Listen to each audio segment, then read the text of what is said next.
Hi,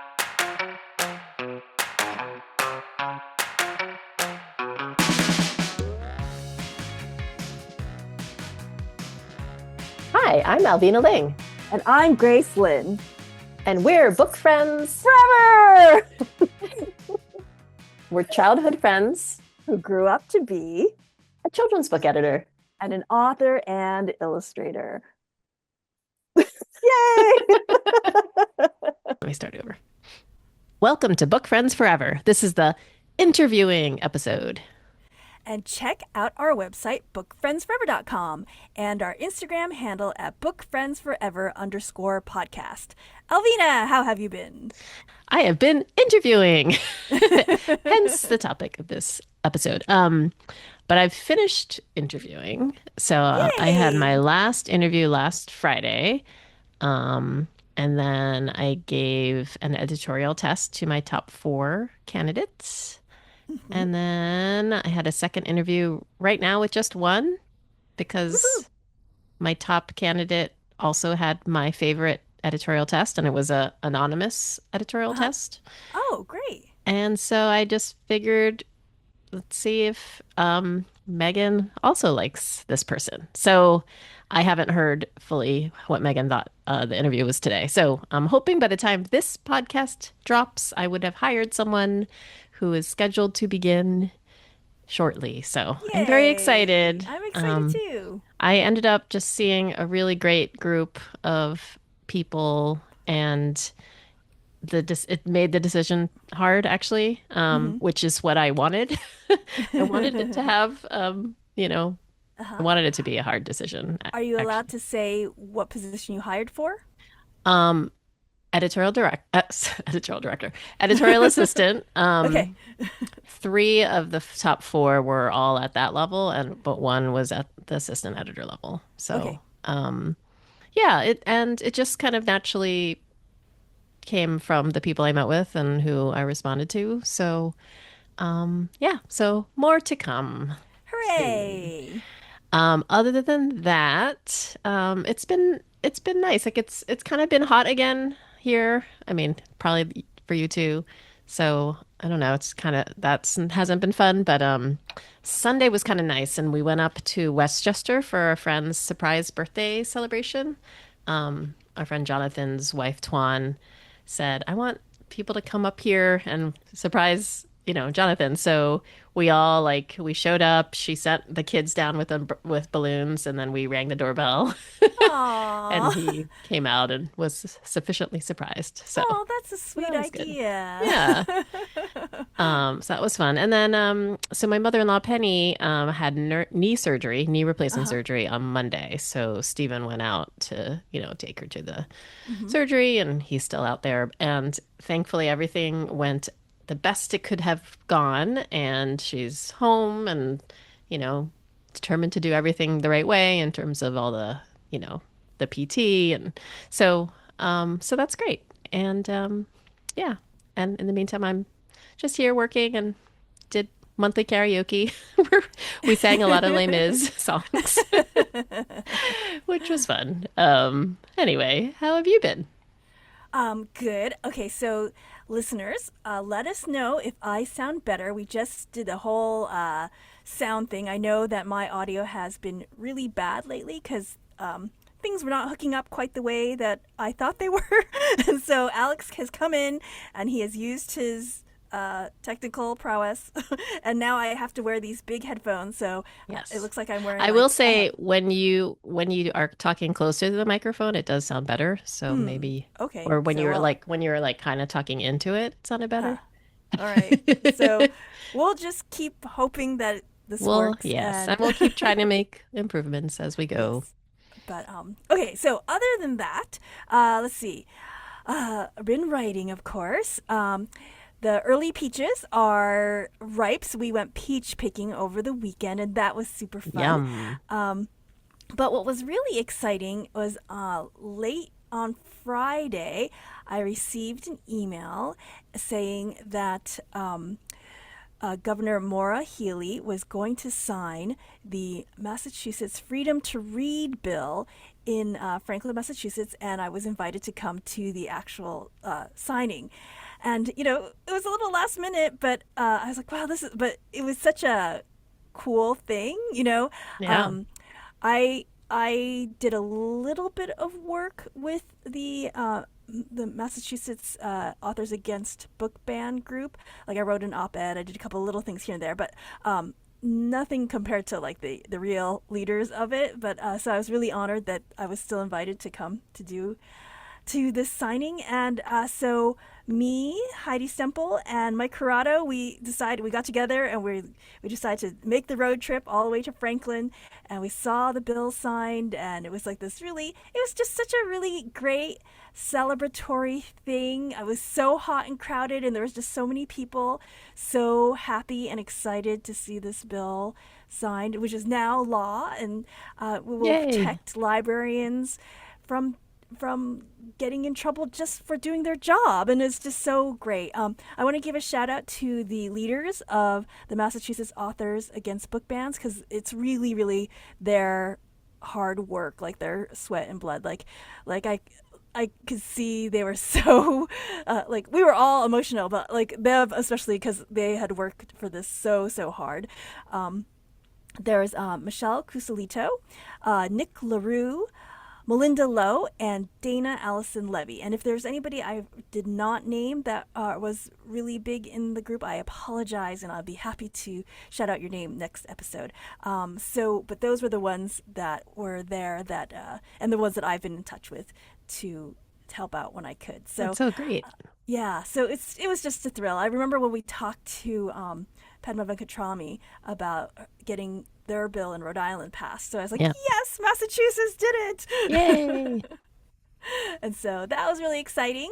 And then yesterday I had kind of a audition interview that I'm not sure I'm supposed to talk about too much specifically because but I feel really good about it. Like it was one of those things where I came out and I said, I did the best I could, and if they don't choose me, it's just because it's not like I could have done anything better. It's just like they just want to go in a different direction, and they really did just want to go in a different direction if they do choose someone else. So no hard feelings if I'm not chosen, but I kind of feel like I did a good job.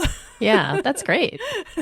Well, and that it was in part why we decided on this topic because I think I've been interviewing and you had Mm-hmm. an interview. You. So we thought this might be an interesting topic. And I think what you said was right. Like, and I've realized this interviewing the many candidates is that, you can there are some red flags, I guess, that Mm-hmm. can happen if you say don't prepare fully. But for me, the interview really is I just want to get to know who you are as a person Mm-hmm. and find the right fit. And Yeah. so I want people to be themselves. And if you're not the right fit, it's not because you're not a Yeah. good person or a strong candidate. And like you Mm-hmm. might have been the perfect fit for another editor. So Yeah. it's really hard. And that's why I do often liken the assistant position, especially to dating, not that you want to date your assistant, but it is so much about this personality fit and also compatibility because Yeah. you are going to be working so closely. And so for me, something that I knew was important, but I realized as I went through the interviews how important it was editorial taste fit.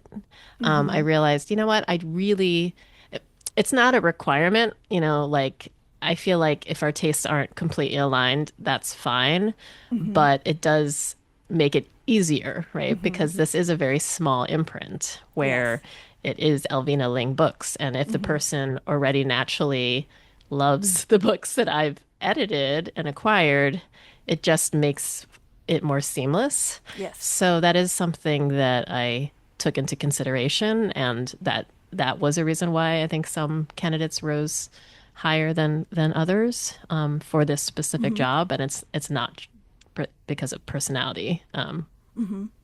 just because of Yeah. personality. Yeah. And I think it's also I like what you said, how it's like it doesn't mean you're not a good person if you didn't get the job. It doesn't even mean that you were not skilled for it. You know, like Right. I And it think doesn't this. mean that you didn't give a good interview. So I had Yeah, amazing interviews, yeah. and that's why it made it so hard. But there were just certain elements. And so, it's funny. I maybe I should have looked these up before I interviewed, but I feel like I've read a lot of articles recently, or maybe I was listening to podcasts about like the best ways to interview. So I did kind of take that into account.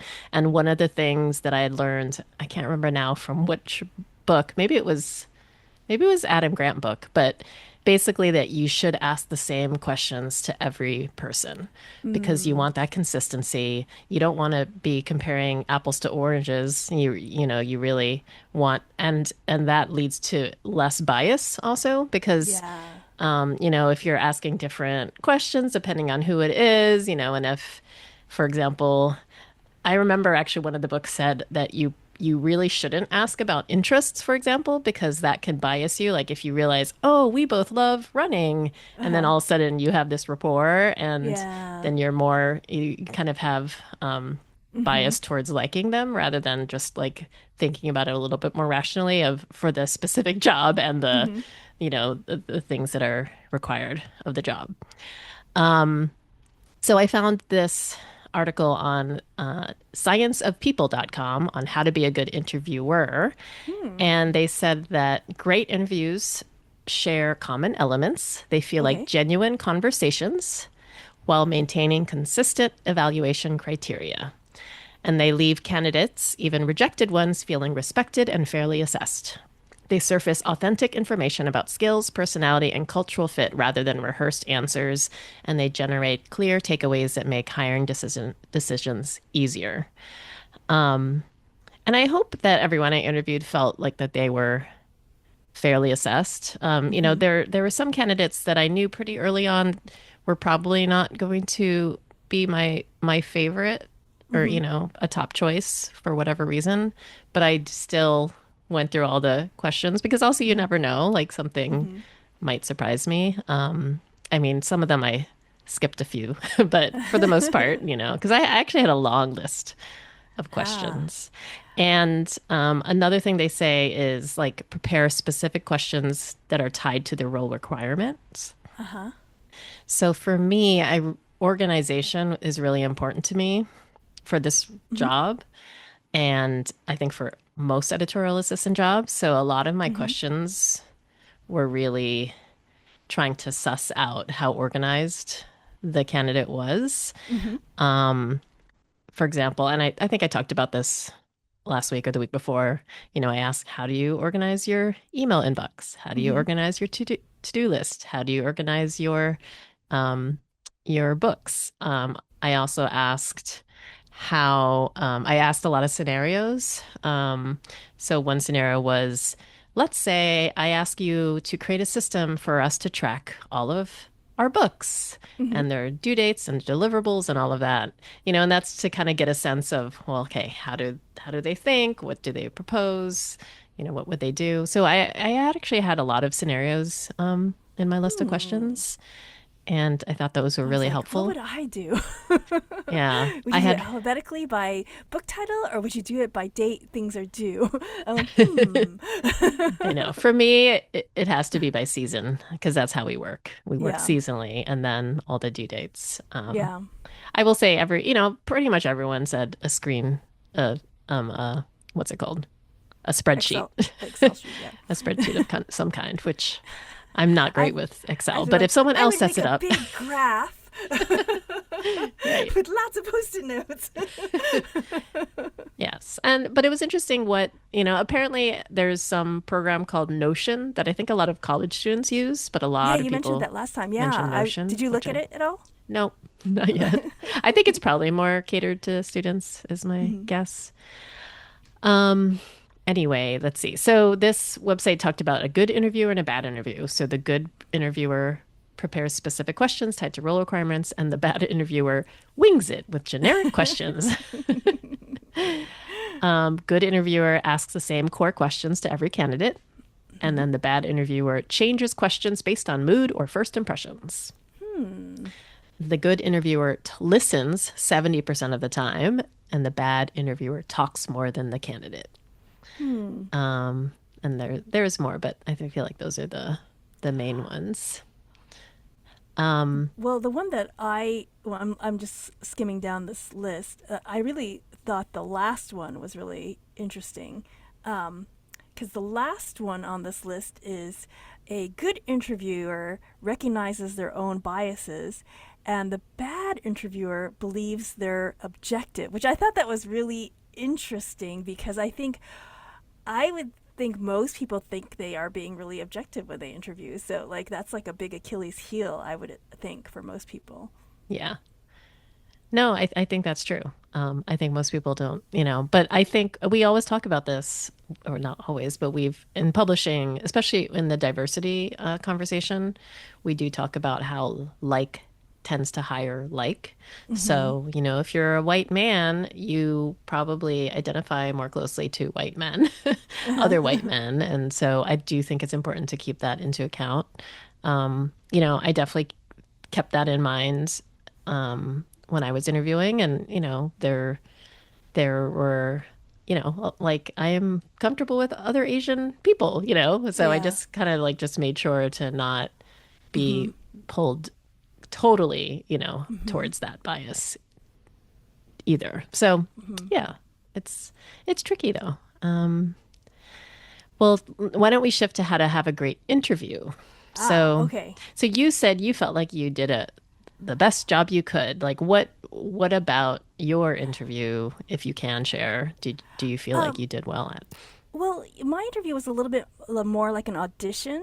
Okay. So, And what I really felt good about was when I was in the middle of it, I was like, "Oh, everything I have been doing for the past 20 years like is into this like has fed into this point of me being able to do this." Like, and it was just like blah, blah, it was like it was very easy. It felt very like it felt like, oh, I can do this. This is no yeah. problem, And I was like, oh, I've been doing readers theaters. I have been doing podcasts. I've been like all these things for the past 20 years, and it's all. I'm like, oh, it's all come to this. Yes. This Yes. point right here to prove that I can do these kind of things, and the truth is, if it that's why I was like, well, if it doesn't work out, it's just because they wanted somebody completely different than me. Like this is, Hmm. I really felt like this is the best I can do. Yeah. And if that's not good enough, then they really just wanted somebody else. Yeah. So and that's okay. I think that's totally true because I think it's the same way. Like, I think when I interviewed back in 1999 for Megan, I really did feel like everything I had been doing up to that point all led me there, right? Yes, Like I exactly. realized even things that I didn't realize, like, oh, my my college thesis, honors thesis on comparing English language picture books with Chinese language picture books. Like, Mm-hmm. oh, that just really informed my like being a bookseller, being in a book club where we read children's books, even just you and I constantly going to the library and going to bookstores and Yeah. reading current books.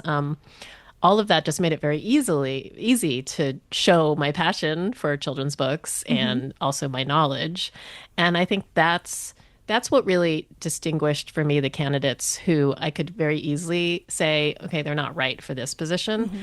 are the ones where I could kind of suss out that even though they might have been passionate about some aspect of children's book publishing, Mm-hmm. but compared to some of the other candidates, they just didn't compare. And part of it is, and some of them it's because they were mainly passionate about young adult books, Mm-hmm. which is great. But I publish a lot of middle grade and picture books, and I Mm-hmm. really so again, it wasn't a deal breaker because again, like that's something like when I came into publishing, I was more interested in middle grade and YA as well. And I learned to really love picture books, and I think that can happen. But I feel like when you're comparing that person to someone who has an equal interest and passion for like picture books, middle grade and young Mm-hmm. adult, then Yeah. that just was a way to set them apart. And that was something that HR vetted some people, and I think they weren't really able to get that. I think they Yeah. just trusted when the person said, I love children's books. But of course, when I'm interviewing, I am asking specifically, what are your favorite picture books? What are your favorite middle grade Hmm. novels? What are your favorite YA? And a lot of people didn't have answers for middle grade and YA, middle grade and picture books. And so to Hmm. me, that was very telling. And again, it's not that Hmm. they're not suited for a different job Yeah, yeah. in publishing, but just not specifically for me. Though I do have to say, when I had a full time job, um, 20 something years ago. So take this all with a grain of salt. My very first job where I worked for Peacock Papers, it was a giftware company. Those, remember, people might remember that I worked for a giftware company for about a year and a half, 2 years before I was able to get any books published.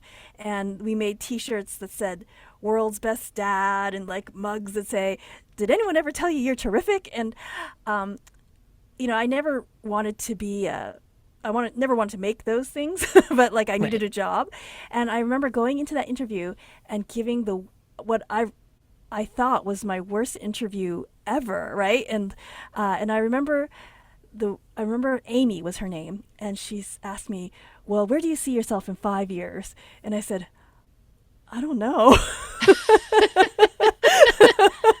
And she's like, "You're not supposed to." And but she gave me the job, and I was wondering, like, did she just feel sorry for me, or? But I think it's because, and this is just my suspicion, is because that job was kind of a dead end job. Like it was, Right. there was no growth in it. There was nothing, and I think she didn't want to give it to somebody who was super ambitious in that field. Mm, Like right. she saw that like my I did not really want to stay here. Hmm. So I think she was like, okay, take this job. I know you can do it. You can follow orders. You can do what we ask you to, Hmm. and hopefully you will find what you really want to do, Yeah. or find a way to get out of here eventually. Hmm. So I think that's why she gave it to me because, Yeah, and I um, think that's interesting because that's why you really just have to be honest and be yourself. I mean, yeah, honest, maybe not overly honest, but someone asks you that question, you're like, I'm going to be a movie star, or when they ask for your weaknesses, yeah. you're not supposed to like really like say, well, I'm kind of lazy, or I I don't make a lot like of people. mistakes. I hate other people.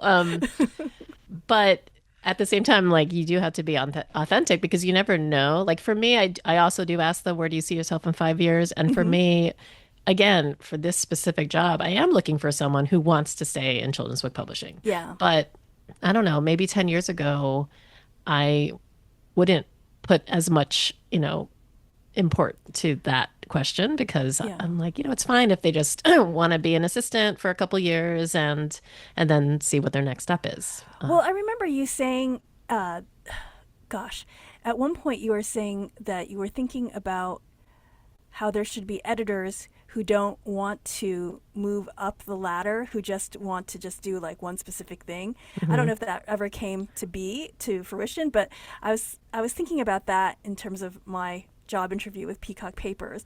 It's like if you wouldn't want to give somebody who's very ambitious that the job that I got at Peacock Papers because they would be Yeah, miserable right. because they'd be like, I'm not going anywhere.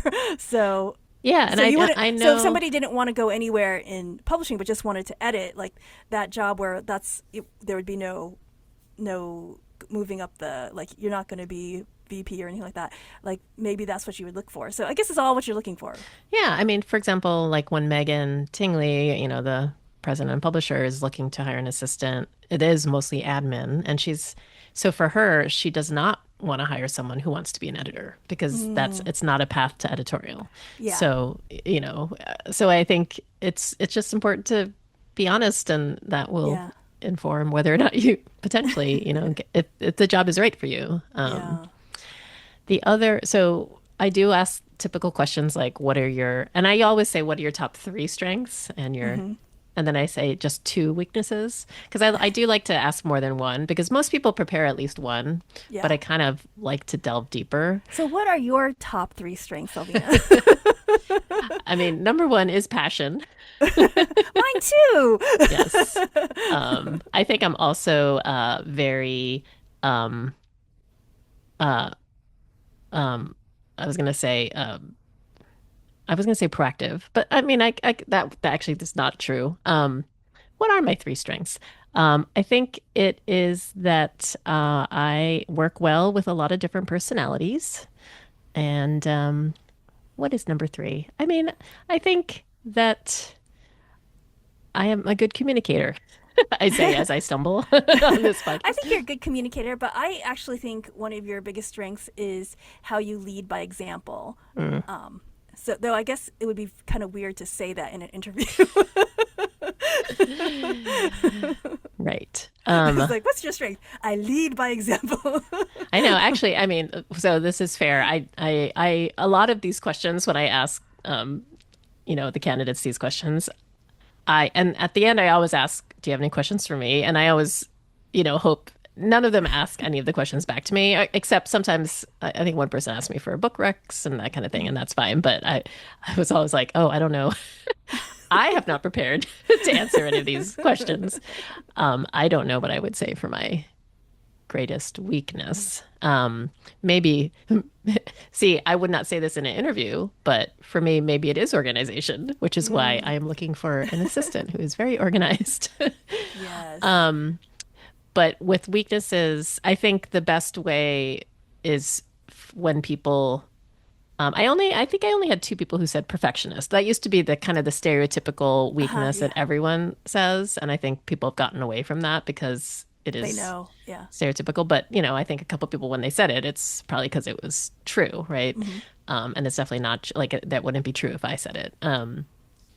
But I think the smart answers are something that where they can say, well, it used to be, or the thing I am working on is like, for example, public speaking. I'm a little nervous about it, but it's definitely something I've been working on. Things like Hmm. that. I think Hmm. definitely if you counter your weakness with saying that you've made progress and that Hmm. you're working on it, but also to be honest about what that is, I think is helpful.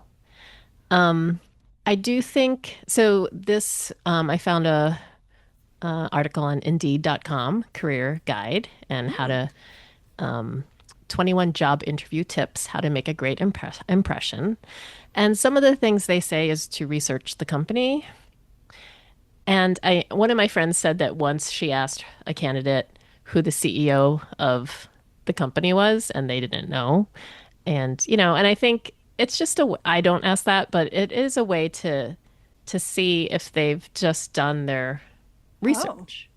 I think so for me, I had a few candidates where because I if I kind of could tell that they didn't really know Little Brown or Hmm. my books, actually didn't ask this because I didn't want to embarrass them or Yeah. have them Yeah. stumble. But I do have one of the questions are what are your favorite Little Brown books and what are Hmm. your favorite books that I've edited. Hmm. Most of the candidates had mentioned many of the books that I had edited in other questions, which is great. So I didn't have to ask that question. But I do feel like if you're interviewing with me, I am very searchable on the Hmm. That's true. internet.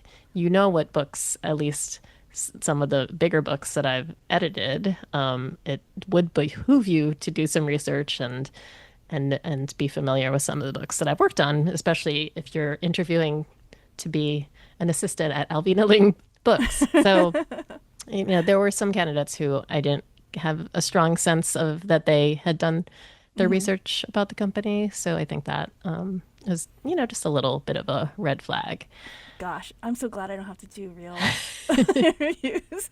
No, I mean, it's stressful and It's you very had, stressful. I mean, I'm very glad I don't have to. I mean, I Well, felt maybe bad I will sometimes someday. asking these questions because I know some of my questions I asked were difficult, but so Yeah. I was very impressed by how everyone answered. I do think it's important to, so they say review the job description And so it said to note the specific hard and soft skills that they're seeking and then think about examples from your own experience that address those. Because oftentimes, like one of the questions I did ask is tell me about a time that you had to juggle many different projects with, due dates, with quick due dates, at the same time and how you handled that.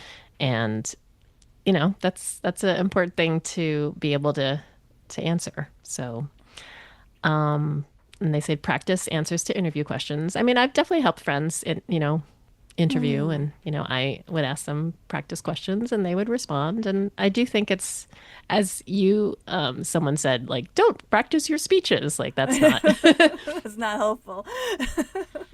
Yeah. um, And I guess yeah, it goes with preparation too. Like some people like, oh, don't be too prepared or else you'll sound phony. It's like all those things like no, no, no. Better yeah. to sound prepared and phony than like completely lackadaisical. Like Yes. I mean, there were a couple of candidates I could tell that they had prepared for some of these questions, and yeah. I thought that was great. Yeah. Um, Cuz it shows you care, you know? I think nothing yeah, wrong with showing that you care. exactly. I want someone who cares. I want to hire someone who cares and who wants to to be working with me. One of the tips here, it says use the STAR method, which I thought was Okay. interesting. So it said during an interview, it's common to be asked to describe a time in the past when you used a specific skill. And so the STAR method is situation, task, action, and result. So they said an example is tell me about a time when you went above and beyond what was expected of you at work.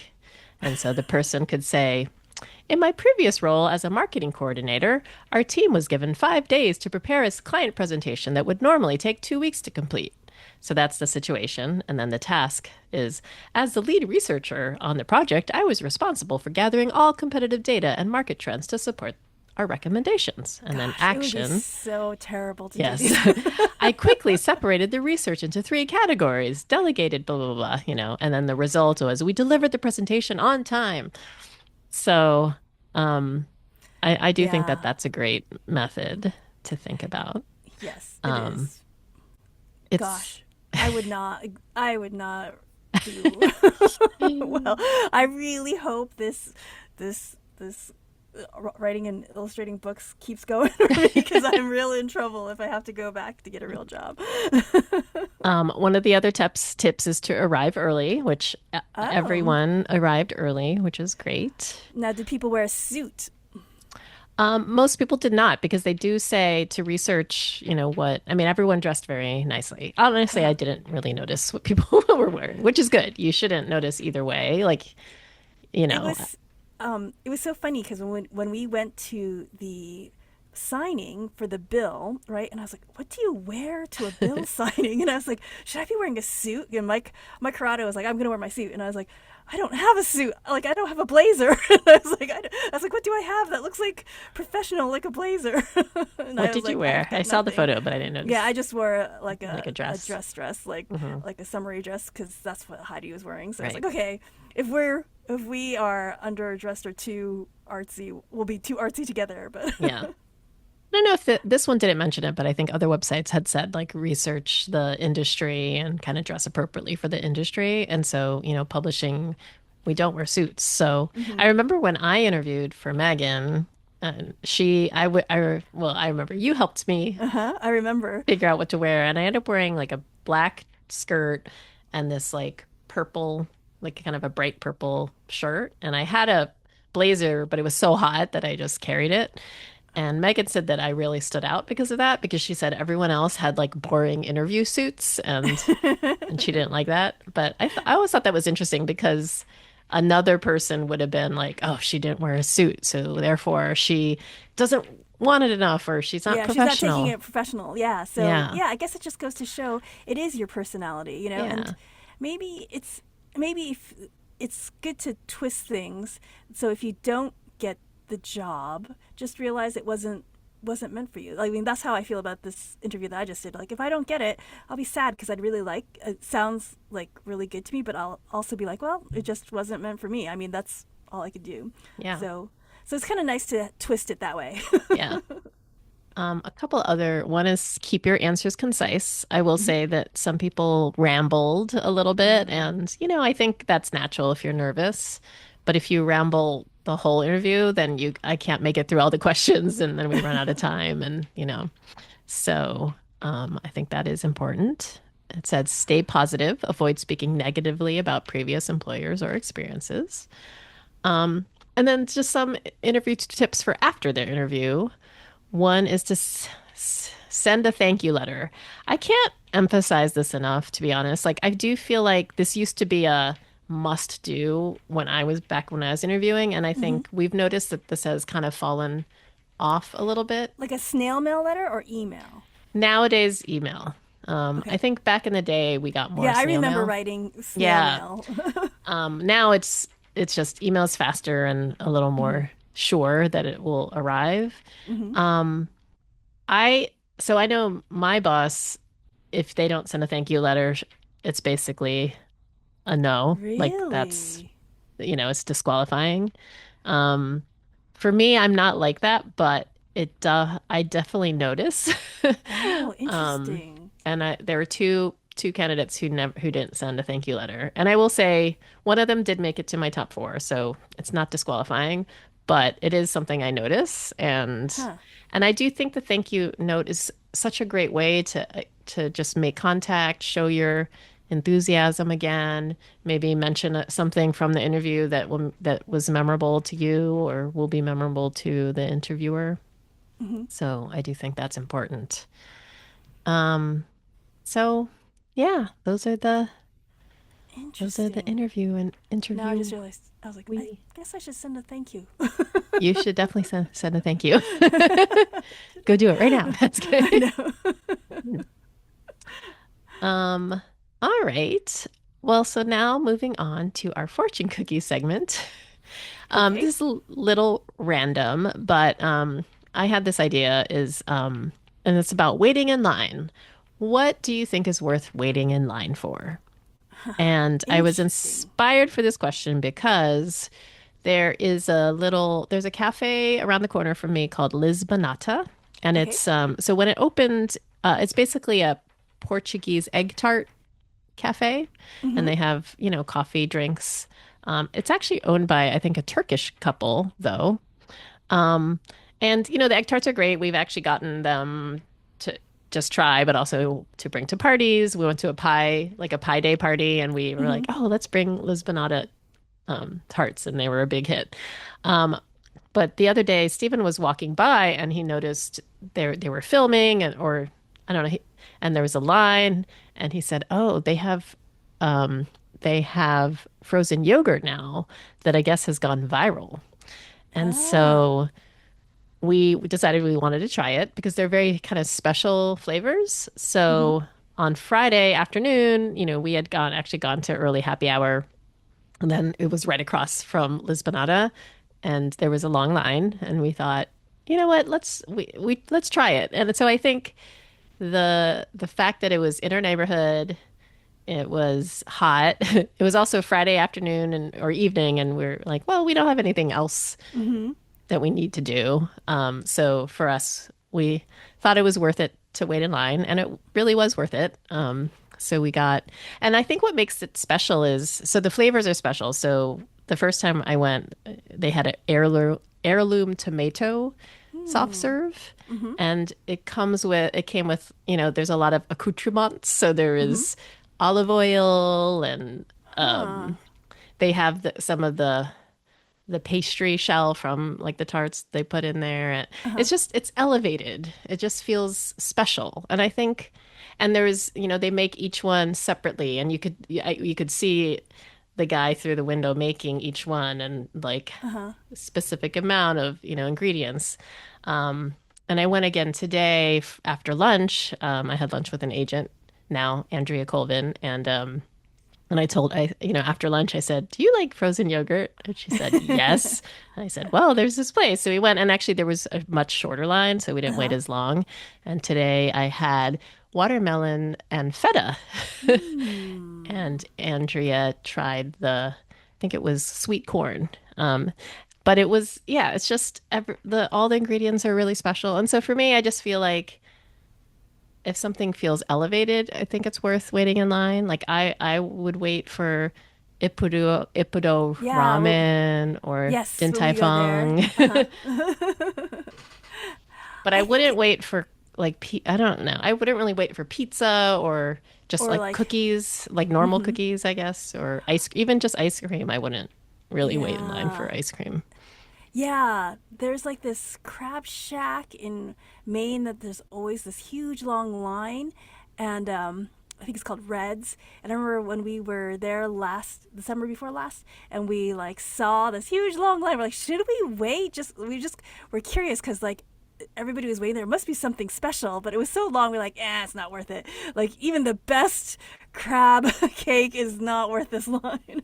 Yeah. So, though I do think sometimes waiting for it adds to the experience somehow. I remember when we went to um not Disney, the other one.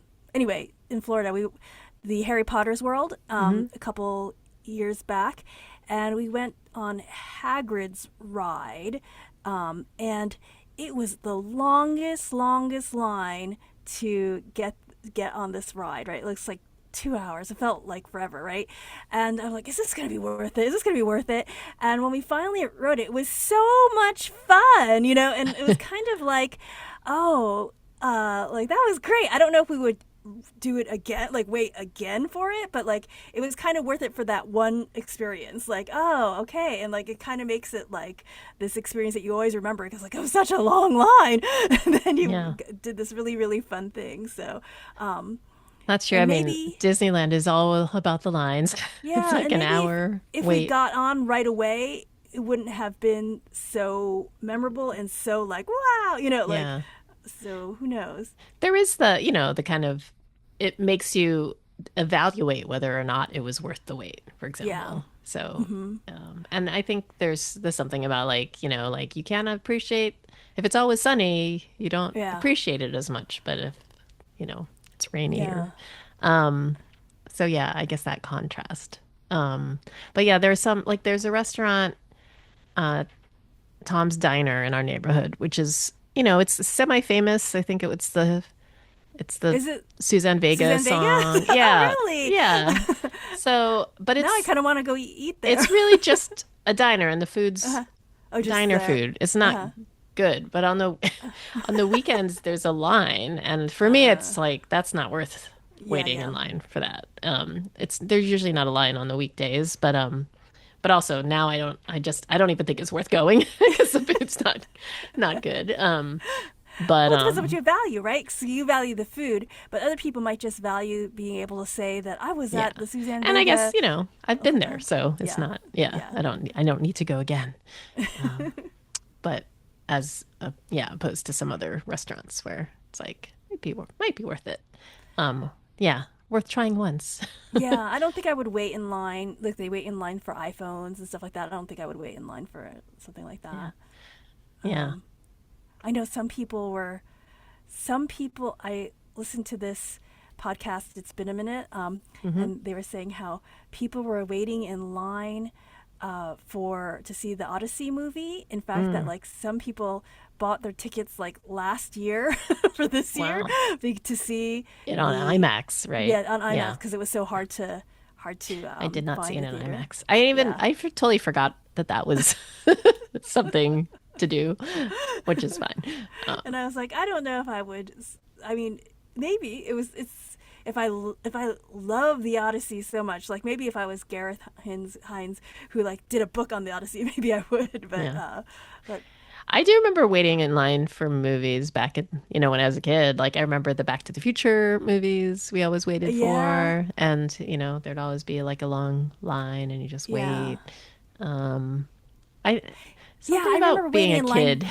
kid. I remember waiting in line for The Matrix with Mm, was it with Robert? I can't remember.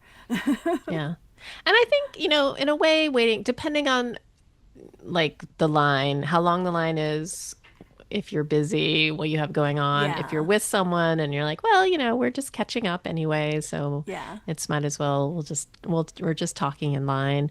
Or nowadays people have their phones and I can listen to know. podcasts or read a book or scroll or whatever. So I guess there's less wasted time, I guess. Yeah, yeah. I mean, I remember a big thing when we were younger was like being put on hold, right? And you'd be like on hold forever and ever. And now, like, it's not a big deal. Not that I'm on hold that often, but like, I feel like the other few times I am, it's like, oh well, like I just put it on Yeah, speaker because and like yeah, do stuff, like so.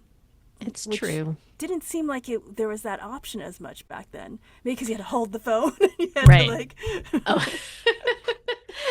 Yeah, like you're just like putting like the physical phone, you're like holding Yeah, like this. Well, maybe you're trying to do other yeah. things, but then you're It didn't really stuck work. to like near the Yeah, phone for the most part, unless you have a cordless phone or yeah. yes, or a speakerphone. But yeah, And there's I think also there's so less few things that you could do in one small area. Like now you're a computer, you like do everything, so you could just sit there and do a lot of stuff.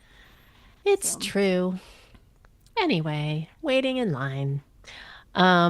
All right. Well, now we'll end as we always do with what we're grateful for. Grace, what are you grateful for?